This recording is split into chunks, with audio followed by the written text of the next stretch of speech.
Hello दोस्तों, कैसे हैं आप सब। मैं आपका अपना धरा हूँ फिर एक बार एक नई वीडियो लेकर के। आज का हमारा विषय रहने वाला है हरियाणा में विधानसभा चुनाव 2024 कौन सी पार्टी जीत रही है। जैसा कि आप सभी को पता है, दो पार्टियों के बीच ही मुकाबला लगभग देखने को मिलता है, बीजेपी वर्सेस कांग्रेस। तो आज हम देखेंगे कौन सी पार्टी ये चुनाव जीत रही है, कौन सी पार्टी हार रही है, इसका पूरा अनुमान लगाएंगे। अगर ये इस वीडियो को अंत तक देखिए। अगर हमारी वीडियो अच्छी लगे तो हमारी वीडियो को लाइक कीजिए, कमेंट कीजिए, शेयर कीजिए और हमारे मोटिवेशन के लिए हमारे चैनल को सब्सक्राइब कीजिए। तो आज हम बात करेंगे कांग्रेस वर्सेस बीजेपी। देखिए, मोस्टली इन दोनों पार्टियों के बीच मुकाबला देखा जाता है, तो आज इन्हीं पार्टियों के ऊपर बात करते हैं। सबसे पहले ले लेते हैं इन दोनों पार्टियों द्वारा जिस तरह से टिकटें बांटी गई हैं, उन टिकटों को हम देखेंगे। सबसे पहले हम लेते हैं बीजेपी पार्टी ले लेते हैं, बीजेपी पार्टी, फिर लेते हैं कांग्रेस पार्टी। सबसे पहले देखेंगे हमारी जर्नल सीटें बीजेपी पार्टी द्वारा कितनी सीटें जर्नल को दी गई हैं। तो 52 सीटें जो हैं वो जर्नल को दी गई हैं। जो बीसी जो क्लास है उसको 21 सीटें और बीजेपी द्वारा दी गई है, और एससी को 17 सीटें दी गई हैं यहाँ पे, और जर्नल को कांग्रेस द्वारा हमारी 50 सीटें हमारी यानी कि 50 टिकट दी गई हैं, और बीसी को दी गई है हमारी 23 सीटें यहाँ पर बीसी को दी गई हैं, और एससी को दी गई हैं 17 सीटें। ये हुई सीटों की बात। अब हम बात करते हैं पॉपुलेशन किस तरह से हरियाणा में निवास करती है। जैसे कि जर्नल की कितनी पॉपुलेशन है, बीसी की कितनी है और एससी की कितनी पॉपुलेशन है। फिर बात करेंगे हम इसी के आधार पर आगे की बात करेंगे। तो सबसे पहले जर्नल पॉपुलेशन ले लेते हैं। पॉपुलेशन हमारी जर्नल की अगर पॉपुलेशन की बात की जाए तो वो 40% हमारी पॉपुलेशन है। उसके बाद बीसी की अगर बात की जाए तो वो 39% पॉपुलेशन हमारी बीसी की रहती है, और एससी की बात की जाए तो एससी की हमारी 21% जनसंख्या हमारी एससी की हरियाणा में निवास करती है, यानी कि रहती है। और एसटी की बात की जाए तो एसटी हमारे हरियाणा में है नहीं, तो इसलिए वो एसटी को काउंट नहीं किया जाता। अब बात करते हैं कि जो कांग्रेस और बीजेपी है उन्होंने किस तरह से जनरल में कितनी कास्टें हैं और किस कास्ट की वोटें किस पार्टी को ज़्यादा जाती हैं, वो बात करेंगे अभी। सबसे पहले हम बात करते हैं जर्नल की। तो जर्नल में सबसे पहले हमारा जैसे हरियाणा में आप सभी को पता है जाट समुदाय है, वो बड़ा समुदाय है। उसके बाद आता है हमारा बनिया समाज को ले लेते हैं। फिर ब्राह्मण समाज को ले लेते हैं, और इसमें ब्राह्मण समाज है हमारा। और उसके बाद आता है हमारा पंजाबी खत्री समाज, पंजाबी समुदाय। उसके बाद आता है राजपूत, हमारे राजपूत आते हैं। तो ये हमारे 5 समुदाय जो हैं वो जर्नल के अंदर आते हैं। तो सबसे पहले अगर जाट समुदाय की बात की जाए तो वो हमारा लगभग 20% से 21% के बीच है। 20% ये रहता है। 40% में कितना हो गया जनरल क्लास हमारी जाट समुदाय 20%। बनिया की बात की जाए तो ये 3.6% है हमारा लगभग। और इस ब्राह्मण समाज की बात की जाए तो ये लगभग 8% है। और इसके बाद पंजाबी समुदाय हमारा 5% है, और राजपूत समाज हमारा 3.4% है। तो लगभग ये हमारा कितना हो गया 40। तो अब आप इसको ऐड करेंगे तो 40। तो देखेंगे कि जो हमारा जाट जो समुदाय है वो 20% है। अब किस समुदाय की वोट किस पार्टी को ज़्यादा जाती है, जैसा कि आप पीछे के काम अगर देखेंगे 2005 से लेकर के 2014 तक के जो काम देखेंगे तो, और जिस तरह की सोशल मीडिया पर बातें की जा रही हैं, जिस तरह के बातें निकल के आ रही हैं, और समाज में हरियाणा में जिस तरह की बातें फैल रही हैं, तो कांग्रेस को सिर्फ एक समुदाय तक सीमित कर दिया गया है। एक समुदाय तक सीमित करने की बात की जा रही है। क्या वो पूरा का पूरा समुदाय कांग्रेस को वोट देगा?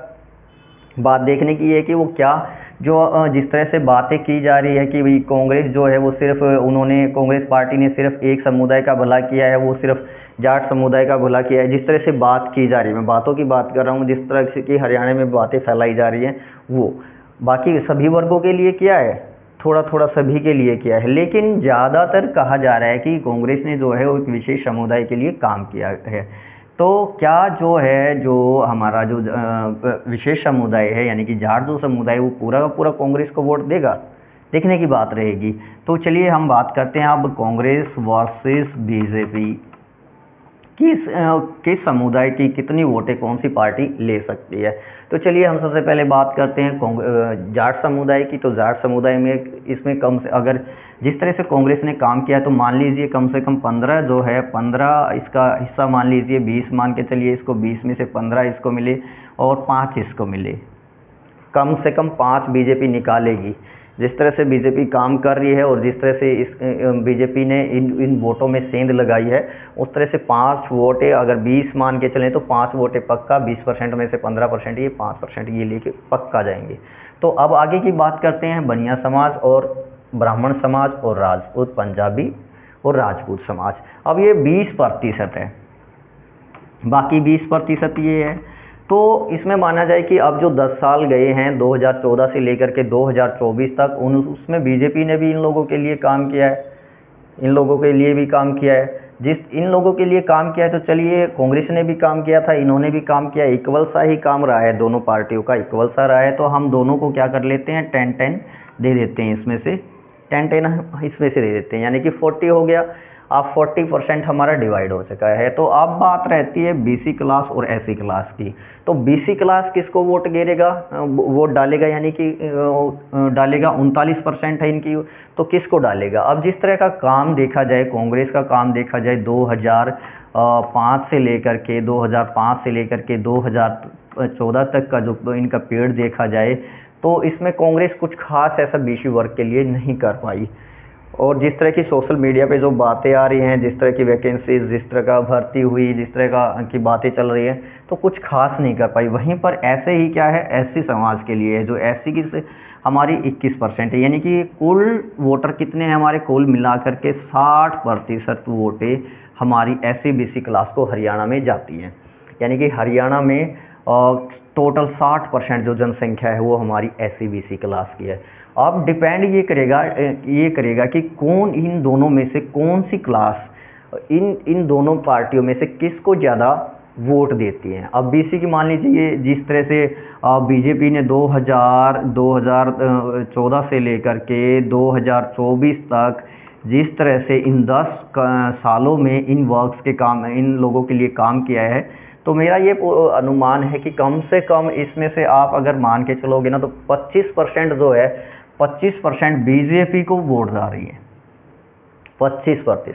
तो इसमें से रह गया 14। ये जिस तरह से काम किया है बीजेपी ने, जिस तरह से काम किया है इन लोगों के लिए और जिस तरह से जनरल समुदाय के लिए भी काम किया है, तो 25% मान के चलिए।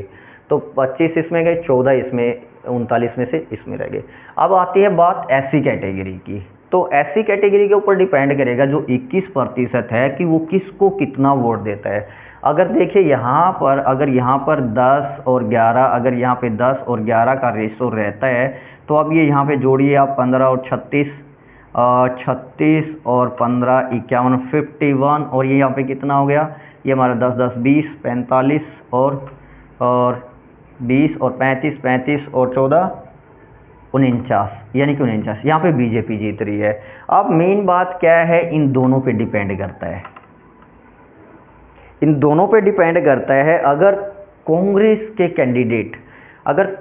के कैंडिडेट इस पब्लिक को लुभाने में कामयाब रहे, अपनी इस कैंपेनिंग के दौरान इन लोगों को अगर लुभाने में कामयाब रहे, 60% लोगों में से अगर वो 40%, अगर वो 40% इसमें से खींचने में कामयाब रहे, अगर 40% इसमें से वो खींचने में कामयाब रहे, तो यहाँ पे देखिए ये चेंज हो जाएगा, ये जो रेशो है ये चेंज हो जाएगा। अगर 40 यहाँ पे हो गए तो यहाँ पे 20 रह जाएंगे, तो 20 35, यहाँ पे सिर्फ ये 35 तक सिमट जाएगी और ये 65 पे पहुँच जाएगी।